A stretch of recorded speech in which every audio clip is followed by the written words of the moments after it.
Penuntun Saat Teduh Sinode Gereja Kristen Jakarta, Senin 31 Januari 2022. Judul renungan, Berkat dan Kumpul Keluarga. Diambil dari Nas Mazmur nomor 128 ayat 1-6. Berkat atas rumah tangga. Nyanyian ziarah. Berbahagialah setiap orang yang takut akan Tuhan, yang hidup menurut jalan yang ditunjukkannya. Apabila engkau memakan hasil jerih payah tanganmu, berbahagialah engkau dan baiklah keadaanmu. Istrimu akan menjadi seperti pohon anggur yang subur di dalam rumahmu. Anak-anakmu seperti tunas pohon zaitun sekeliling mejamu. Sesungguhnya, demikianlah akan diberkati orang laki-laki yang takut akan Tuhan. Kiranya Tuhan memberkati engkau dari Sion, supaya engkau melihat kebahagiaan Yerusalem seumur hidupmu dan melihat anak-anak dari anak-anakmu. Damai sejahtera atas Israel. Kumpul keluarga pada malam Imlek adalah sebuah tradisi yang sulit ditinggalkan. Dalam kebiasaan berkumpul itu, biasanya keluarga berharap agar berkat dapat terus dialami pada tahun yang baru. Ini adalah sebuah tradisi yang sangat indah dalam membangun kebersamaan dan komunikasi. Tetapi sayangnya, terkadang dalam kumpul keluarga, karena konsep berkat tahun baru hanya seputar kebutuhan jasmani atau untuk membangun sesuatu yang berkaitan dengan kepentingan pribadi atau orang terdekatnya. Sehingga dalam kumpul keluarga tidak jarang diisi oleh kegiatan-kegiatan yang hanya menyenangkan diri sendiri, seperti mabuk-mabukan dan berjudi. Dan tidak sedikit juga diisi oleh kepercayaan dari sejumlah mitos yang tidak bertanggung jawab. Nas renungan hari ini juga tertuliskan tentang keluarga yang menerima berkat Tuhan. Berkat dalam pekerjaan dan kesehatan, istri dan anak-anak.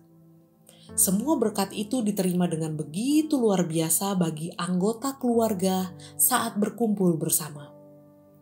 Tetapi penulis Mazmur tidak bermaksud hanya menceritakan seputaran tentang berkat indah yang dialami oleh keluarga itu saja. Penulis juga menulis alasan keluarga itu menerima berkat. Pada ayat 1 dikatakan, berbahagialah setiap orang yang takut akan Tuhan dan hidup menurut jalan yang ditunjukkannya. Artinya, berkat yang begitu indah itu hanya diterima jika hidupnya hormat dan taat kepada kehendak Tuhan. Tetapi tidak hanya sampai di sana.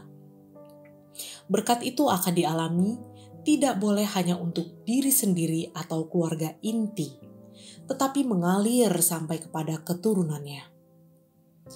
Berkat itu juga mengalir sampai kepada wilayah hidup di sekitar. Dalam hal ini Yerusalem. Bahkan berkat damai itu dirasakan sampai kepada bangsanya, yaitu Israel. Berkat Tuhan itu punya alasan dan tujuan yang sesuai dengan kehendaknya di dalamnya. Tuhan ingin anak-anaknya yang berharap mendapat berkat kebaikan tidak hanya berfokus pada berkat menurut keinginannya, tetapi berfokus untuk menaati Tuhan, serta berfokus menjadi berkat bagi orang-orang di sekitarnya. Malam Imlek seringkali hanya diisi kemeriahan dan kumpul bersama keluarga dengan kegiatan-kegiatan menyenangkan. Tidak salah akan hal itu. Tetapi persoalannya, tidak sedikit orang Kristen yang melupakan identitasnya sebagai anak Tuhan, sehingga terjatuh kepada godaan melakukan sesuatu yang tidak menyenangkan Tuhan, dan tidak menggunakan kesempatan itu menjadi berkat bagi keluarga besarnya dan rekan-rekannya. Renungan dalam Mazmur ini seharusnya mengingatkan untuk takut dan taat kepada Tuhan, sekaligus menjadi saksi Tuhan dan menjadi berkat bagi sekitar kita. Kumpul keluarga menjadi berkat yang indah dan mulia dari Allah jika kita memiliki hati yang hormat dan taat kepada kehendak Allah dan menjadi berkat bagi sesama kita. Terpujilah nama Tuhan.